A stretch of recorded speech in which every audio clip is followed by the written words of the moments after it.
Agora, Ronald, a gente vai para uma parte um pouquinho mais pessoal do programa.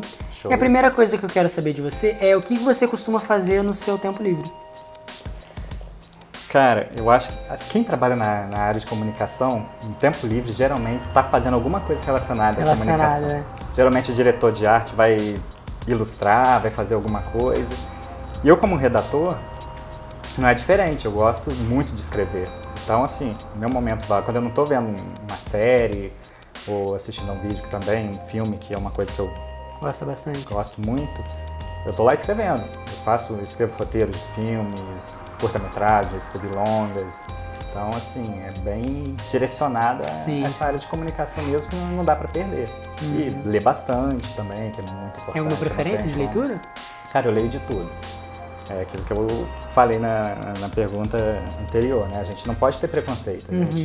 Não existe cultura inútil na comunicação. Sim. Uma coisa mais simples, de repente, eu vou estar passando numa banca, ver lá uma matéria de capa numa revista de fofoca sobre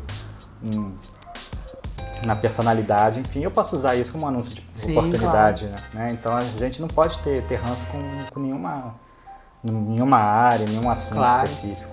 Isso ajuda a formar assim, uma boa comunicação e um bom comunicador. Agora, Ronald, eu queria saber, como é que você enxerga o mercado de comunicação aqui da região?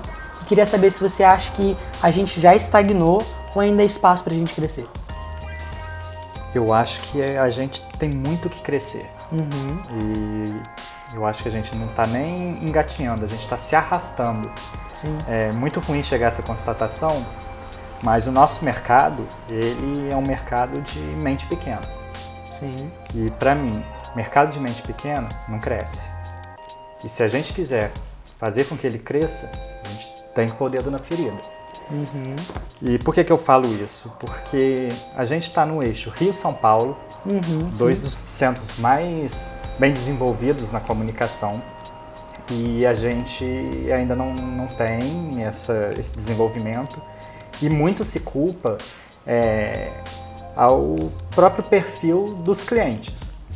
Eu não concordo com isso, porque eu acho que esse é um papel das agências, de fazerem um trabalho de conscientização, de formação nesses clientes, para que eles entendam questões como prazos e várias outras. Então, para mim, o que acontece, o maior problema acontece dentro das agências de comunicação.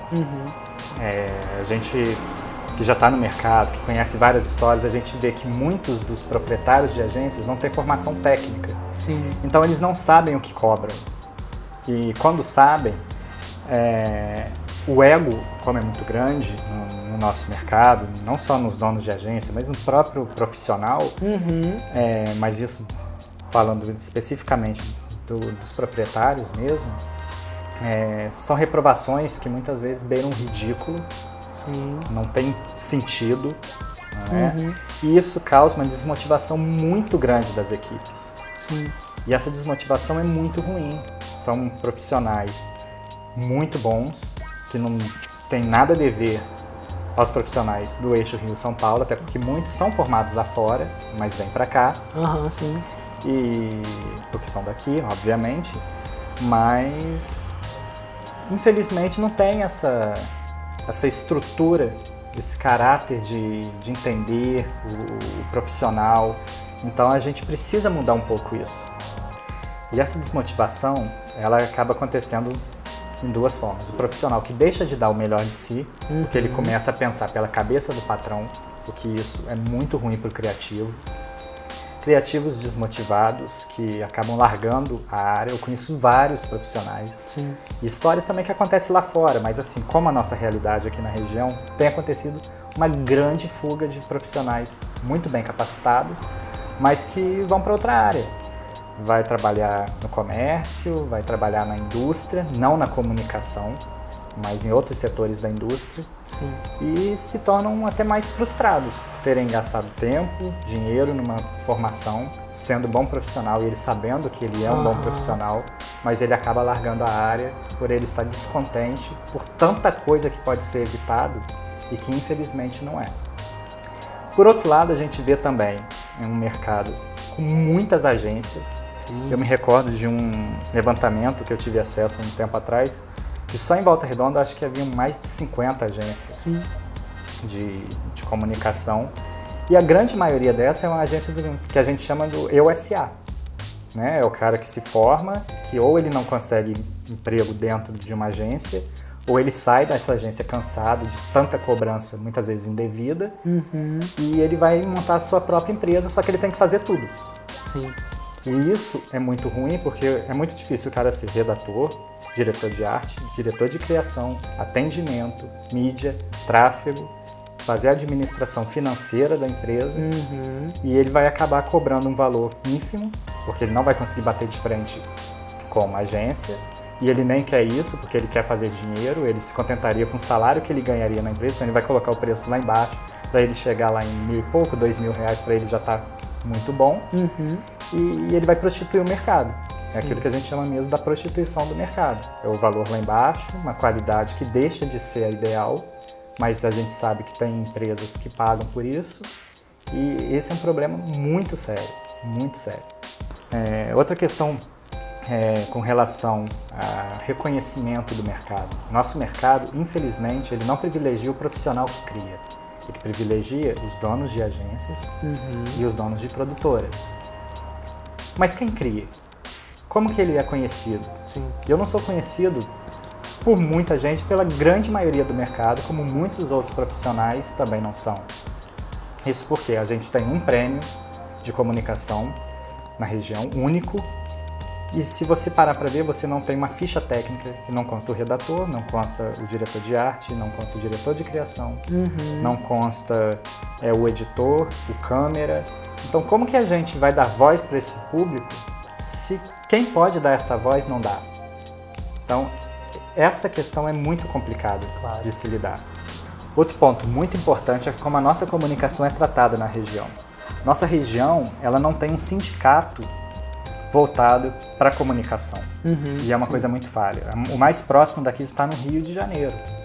E até por conveniências e tudo, tanto as agências quanto produtoras, elas se utilizam de uma brecha na legislação e tal, e os profissionais são fichados no sindicato do comércio.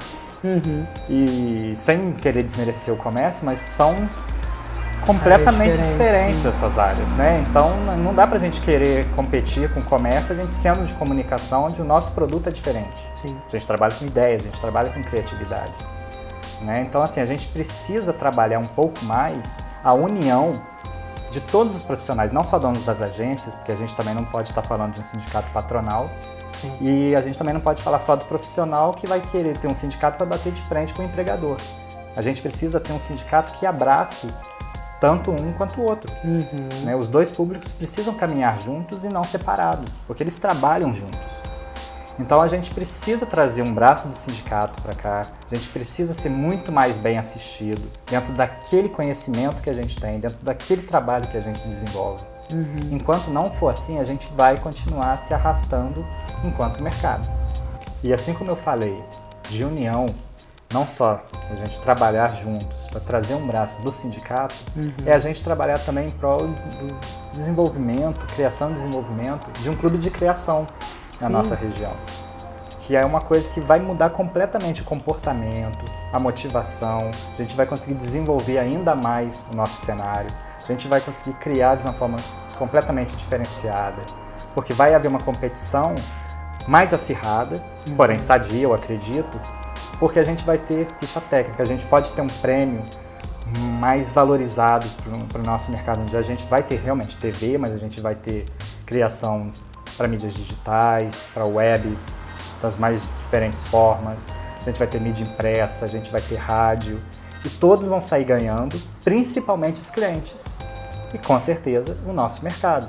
Se a gente conseguir trabalhar de forma mais unida, a gente vai ter realmente um mercado de comunicação na região sul-fluminense muito mais valorizado, explorando melhores resultados, alcançando, aí sim a gente vai poder dizer que a gente deixa de engatinhar, deixa de se arrastar e vai caminhar como os grandes.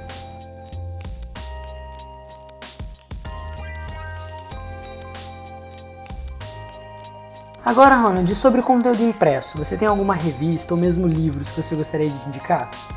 Revistas, por incrível que pareça, eu já não tenho lido mais. Até pela facilidade de internet, conseguir alcançar o mesmo conteúdo impresso de revista aí na web. Eu confesso que eu já não tenho lido. Mas livro não tem como, né? Mesmo que a gente também encontre, ainda tem aquele gostinho bom, né, ali de segurar o papel, Exato. de virar a página. Então eu separei alguns livros que eu acho que vão ajudar bastante. O jeito Disney de encantar os clientes. Isso aqui é muito legal, até porque, mesmo que não esteja relacionado à redação publicitária, o redator publicitário ele também trabalha como freelancer. Sim. Né? E sendo freelancer, ele acaba tendo que conquistar os seus clientes ali no dia a dia. Então esse livro aqui realmente é muito bom. Eu gosto muito desses dois livros, Nos Bastidores da Disney e Nos Bastidores da Pixar, porque a gente consegue ver bem claramente assim, os diferenciais, como eles trabalham a criatividade, como que isso é levado a sério.